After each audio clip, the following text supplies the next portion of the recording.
네, 팩트체크 이가혁 기자와 함께하겠습니다. 우리나라의 한 경제학자가 유엔 회의석상에서 한 발언이 뒤늦게 알려져서 논란입니다. 네, 최근 논란이 되고 있는 책 반일 종족주의의 공동 저자인 이우연 씨가 지난달 2일 스위스에서 열린 유엔 인권이사회에서 한 발언입니다. 잠시 들어보시죠. The Korean judicial ruling and governmental attitude derive from erroneous belief that Korean laborers were forcibly abducted and made to work like slaves. However, many Koreans went to Japan voluntarily, and conscription was practiced according to legal process. 네, 유엔 인권이사회에서 저런 발언을 한 게 어떤 의미가 있는지 또 발언 내용 자체는 어떤지 따져보겠습니다. 네, 먼저 이 씨가 유엔에서 주장한 내용을 먼저 따져보겠습니다. 이 씨의 주장은 한국 사법부가 강제동원 관련 재판에서 잘못된 믿음으로 판결을 내렸다. 법원이 강제 연행이나 노예 노동이라는 편견에 빠졌다. 하지만 실제로는 이게 자발적이었고 합법적인 동원이었다. 이건데 사실이라고 보기 어렵습니다. 그렇겠죠. 네, 이런 주장은 이 강제 동원 자체를 부정하는 일본 정부나 또 일본 법원 판결 내용과 거의 같습니다. 한일 강제 병합 이후에 조선인은 곧 일본인이었고 일본 정부나 회사가 합법적으로 제도를 만들어서 일본으로 데리고 간 것뿐이다. 뭐 이런 논리인데요.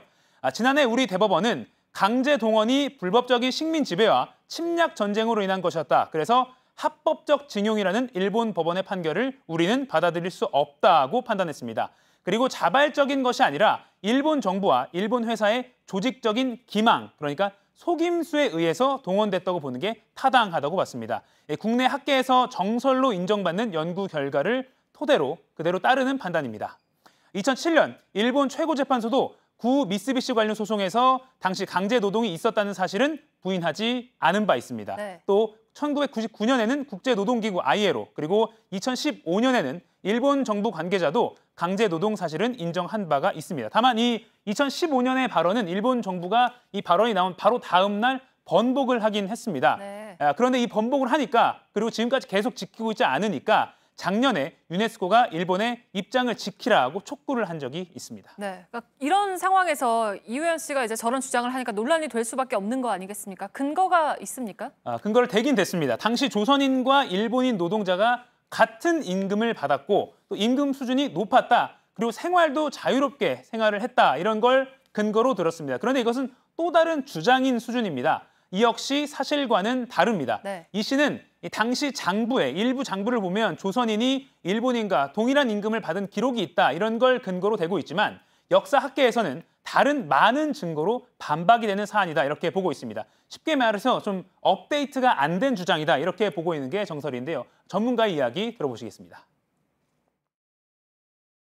강제 연행과 노예 사냥이라고 하는 거는 그 동원 방법 중에서 가장 저급한 방법이에요. 그런 방법 쓰지 않았다는 건 제가 2011년에 책도 냈어요. 이 발로 걸어가게 하는 거죠. 어린애들한테 공부 시켜주고 돈 벌게 해준다 그러면 애들이 따라오는 거죠. 그러면 그 애들이 잘못이냐는 거예요. 그러니까 자료에 근거하지 않은 실증적이지 않은 그냥 하나의 주장이에요. 네. 그리고 더 중요한 건 저런 발언이 유엔 인권이사회에서 나왔다는 거잖아요. 네.